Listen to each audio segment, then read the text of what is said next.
Fala pessoal, Will na área, e agora nós vamos falar sobre o concurso da Polícia Civil do Estado do Alagoas.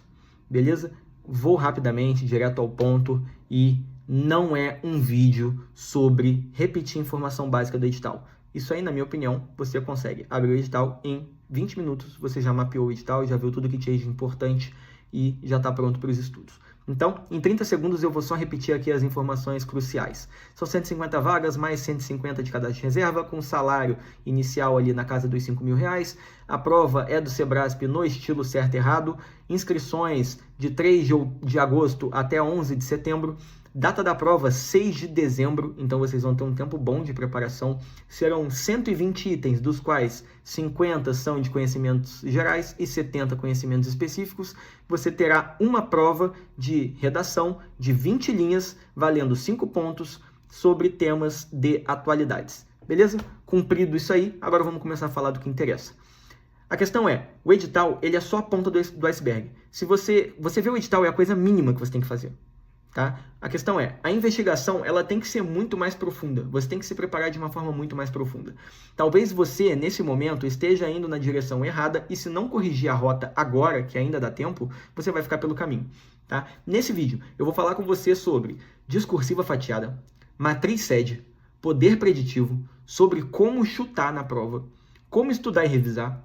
Vou falar que simulado não é treino, sobre como você supera o platô dos 80%, e a anatomia do Sebrasp. Primeiro ponto, discursiva fatiada. Você tem que caminhar na contramão da manada, tá? Então, enquanto a manada se propõe a praticar uma prova discursiva por semana e fracassa miseravelmente, você vai praticar todo dia. Mas, Will, não vai dar tempo de praticar todo dia. Não, calma. Eu vou te ensinar a fazer de uma forma muito mais eficiente, tá? Você vai praticar todo dia e vai gastar muito menos tempo do que a pessoa que vai fazer uma vez por semana, tá? Então, você vai ter um contato com a prova muito maior e vai obter resultados muito melhores. A maioria das pessoas pensa isso aqui, ó. Eu vou fazer uma discursiva por semana e show, parece um bom plano, né? Só que a realidade, ela não funciona desse jeito. Vai chegar um momento que você vai se embolar com a quantidade de matérias que você está estudando, você não vai conseguir cumprir seu cronograma, você vai começar a ficar ansioso, você vai perceber que o seu tempo não dá conta de tudo. E aí, nessa hora, você não vai mais fazer uma redação por semana. Você vai fazer uma a cada 15 dias. Alguns nem isso vão conseguir fazer. Alguns não vão nem fazer uma por mês. E aí, quando chegar em cima da hora, quando faltar 2 semanas, aí você começa, meu Deus, eu não aprendi discursivo ainda, não sei fazer redação. E aí você chega cheio de erros, cheio de vício de escrita. E aí a sua nota vai ser 60, 70, chorando vai ser 75%. E aí não vai ser suficiente, pessoal, porque a nota da prova objetiva vai ser muito parecida. Você vai ficar muito parecido com o seu concorrente. Agora, se você conseguir se destacar na discursiva, você já começa a ganhar ponto a mais. Então, esse método aqui de treinamento, ele não acompanha a realidade. É um método comum e ultrapassado. Ele nasceu na época que a gente estudava pro Enem, pô. Ah, não, agora eu vou fazer aqui um tema de atualidades e tal, vou decorar a estrutura. Cara, estrutura você aprende em menos de 1 hora. Se você aprender a estrutura uma vez, você aprendeu para sempre. Você não precisa ficar exercitando ela toda hora, não. Entendeu? Você tem que treinar competência. Você tem que focar em conteúdo. Tá bom? É assim que eu treino com os meus mentorados. Você vai conseguir praticar muito mais vezes. E você vai conseguir agir naquele seu defeito, na falta de competência que você tem em determinado ponto. É assim que você consegue melhorar. Beleza? Ponto 2. A maioria das pessoas acompanha a métrica errada.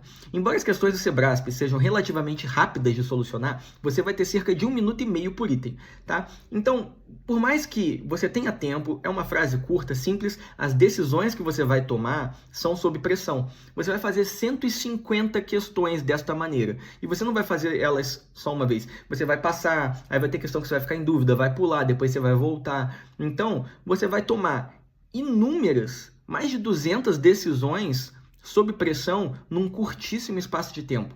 Se você não tiver método, a prova vai te atropelar.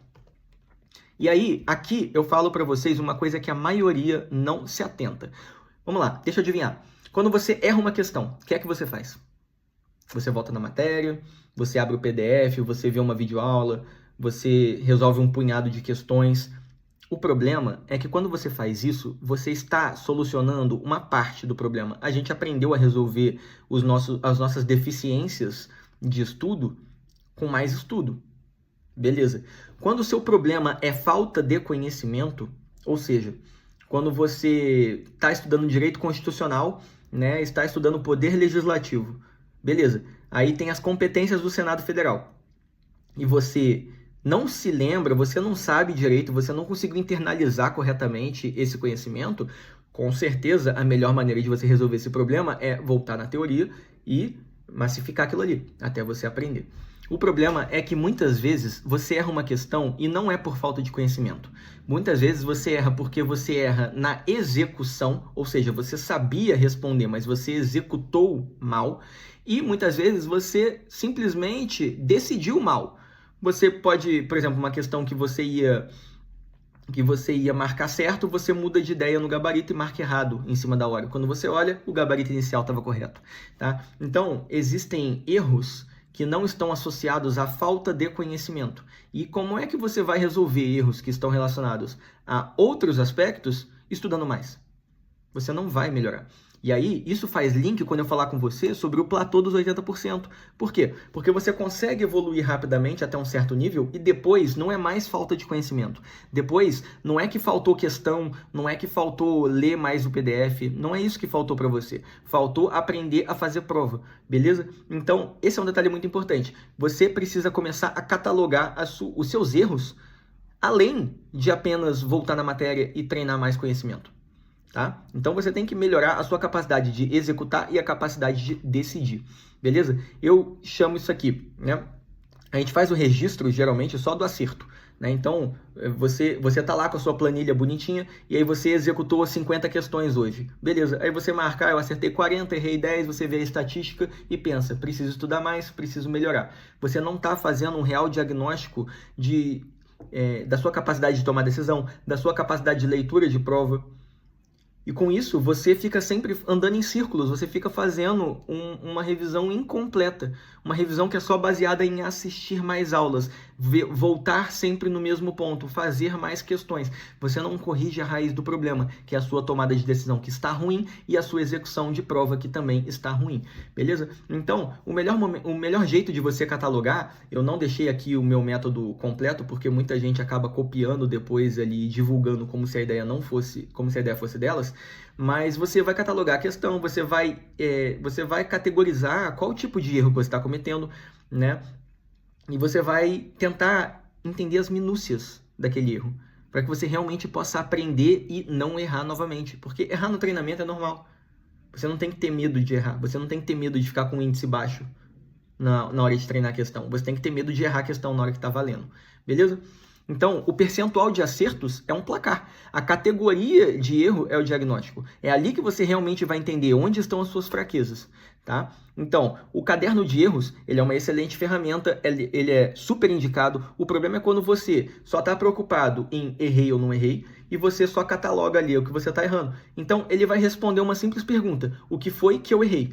E aí você pode transformar ele num grande depósito de questão e todo o erro que você cometer retornar para a teoria, ao invés de você conseguir avançar e fazer um diagnóstico mais profundo, né? A planilha de desempenho, ela também é maravilhosa. Você tem que ter uma planilha de desempenho para acompanhar como é que estão os seus índices em cada matéria. O problema é, ela mede o desempenho geral e em cada disciplina, no máximo. É só isso que você consegue com ela, né? Você não mostra o local da perda, você não revela... Você mostra o local da perda, mas não revela a causa. E aí você continua cometendo os mesmos erros. É por isso que a gente fica no platô, porque você não consegue romper com aquilo. Tá? E tem a matriz SED. A matriz SED é o método que eu coloco com os meus alunos para que nós possamos realmente diagnosticar o problema, olhar ele na raiz para assim poder corrigi-lo. Beleza? Ponto 3. Poder preditivo. Você caiu no senso comum, tá? Por quê? Porque você já foi acostumado a entender que, absolutamente, exclusivamente, existem palavras que você olha, acende uma luz vermelha e você pensa, essa palavra aqui, esse item, ele tem mais chance de estar errado do que de estar certo. E aí você faz um contraponto, né? Você pensa que existem palavras que são inclusivas e por isso elas têm mais chance de estarem certas. Um exemplo é a palavra pode. Eu fiz um estudo envolvendo mais de 10 mil questões. Eu estou há mais de um ano mapeando o Sebrasp. E a verdade é que quando você pensa na palavra pode no enunciado das questões de certa e errada do Sebrasp, você vai perceber que a tendência desse item estar certo ela é levemente positiva. Tá? Ela não chega nem a 60% de certeza. Então, menos de 60%, por volta de 55% das questões que tem a palavra pode, deixando a questão mais abrangente, elas realmente estão corretas. Cerca de 45% estão erradas. Tá? O problema é que, dependendo da matéria, esse número fica muito pior. Em direito constitucional, por exemplo, esse índice é de 49% das vezes certa. Se você chega em direito constitucional e marca pode como correta, sem analisar o restante do item, achando que, não, eu não sei essa questão, então eu vou chutar desse jeito. Você tem mais chance de perder ponto do que de ganhar. Tá? Então, estou trazendo um exemplo aqui somente do pode, mas a questão é, você tem que mapear tudo. É isso que eu venho fazendo. Você tem que mapear tudo, olhar cada detalhe. Por quê? Porque certos sensos comuns, eles não são suficientes. Se você seguir o senso comum de forma cega, você provavelmente vai errar mais do que acertar. O seu saldo vai ficar negativo. Tá? Ponto 4. Técnica 3x2, que você já deve ter visto em algum vídeo por aí falando sobre chute. Tá? Eu vou fazer um contraponto aqui. Eu não vou falar que a técnica 3x2 não funciona. Ela tem pontos positivos, mas ela tem limitações. E a gente tem que pensar de uma forma mais ampla. A gente tem que pensar em valor esperado positivo. Não vai dar tempo nesse vídeo de eu ficar explorando isso a fundo, mas o fato é, muita gente vende a técnica 3x2 no YouTube como se ela fosse uma mina de ouro. Você pega um quadro branco bonitinho, faz uns 10 minutinhos de cálculo ali, fala um monte de coisa, e no final você sai pensando que se você utilizar essa técnica, você vai conseguir 10 pontos a mais na prova, 15 pontos a mais na prova. Não é verdade, tá? Ela pode te ajudar se você souber utilizar com método, tá? Ela não é um protocolo de decisão. Se você não sabe, se você está com problema de decisão na hora da sua prova, você tem mais tendência a perder ponto do que ganhar usando essa técnica, tá? E ela não olha para tudo que deve olhar. Então, é óbvio, o 3x2 funciona matematicamente, né? Estamos falando de análise combinatória. Ele já seria o bloco de 5 questões nos quais ou vai ter 3 certas e 2 erradas, ou vai ter o contrário, 2 certas e 3 erradas, representa 20 de 32 possibilidades, 62%. Tá? O problema é, você não vai chutar uma enorme quantidade de questões. Se você for chutar um monte de questão, você provavelmente não tem nenhuma chance de ser aprovado. Então, você vai chutar uma pequena quantidade e você não tem como prever em qual bloco que está caindo ou não esse padrão de 3x2. Né? Além disso, você nem sabe se você acertou as questões daquele bloco que você já marcou. Você nem sabe qual é o seu índice de confiança. Então, como é que você quer estipular depois, com base nessa técnica do 3x2, se a próxima resposta vai ser correta ou errada? Quando a gente começa a pensar em lei dos grandes números, quando a gente começa a pensar realmente no valor esperado positivo, a coisa vai muito mais lá embaixo. O buraco é muito mais fundo, não é simples assim.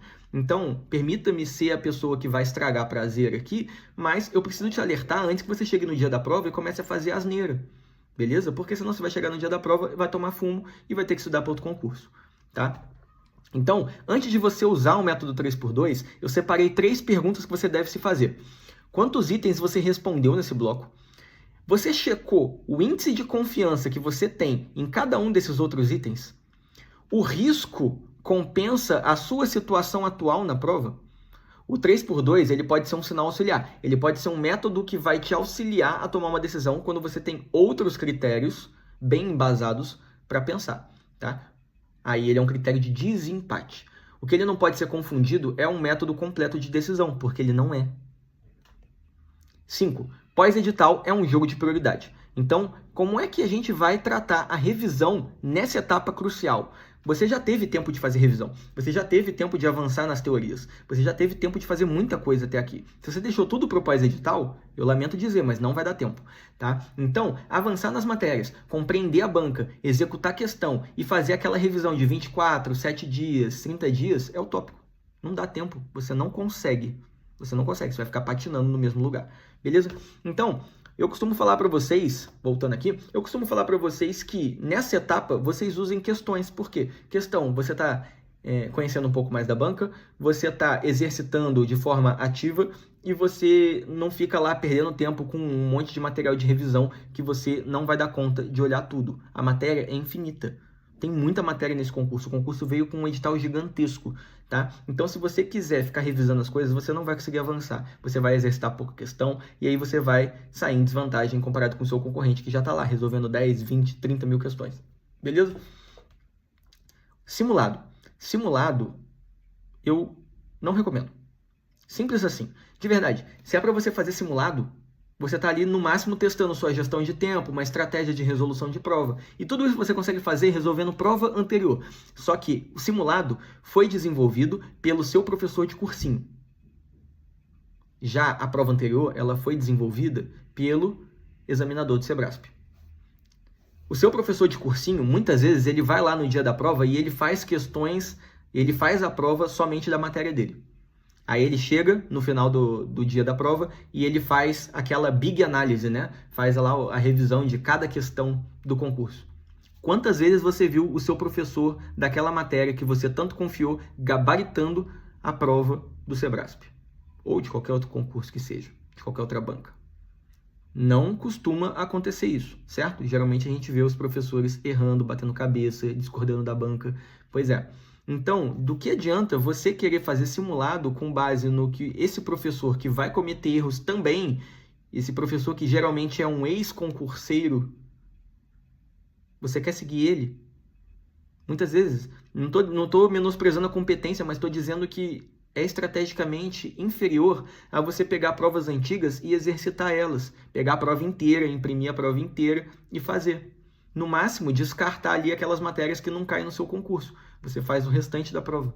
Você treina exatamente as mesmas coisas. Você treina gerência de tempo, você treina estratégia de resolução, mas você está treinando com base na banca, não em professor de cursinho. Beleza? Sobre o platô dos 80%, eu já dei uma palhinha sobre isso aqui, então eu não vou me prolongar muito. Não é sobre estudar mais ou estudar melhor. Quando você está do zero numa matéria, você vai estudar para uma matéria nova, você vai começar a estudar para o concurso, você está no ponto zero. Evoluir do ponto zero para os 60%, para os 70% até, é relativamente tranquilo.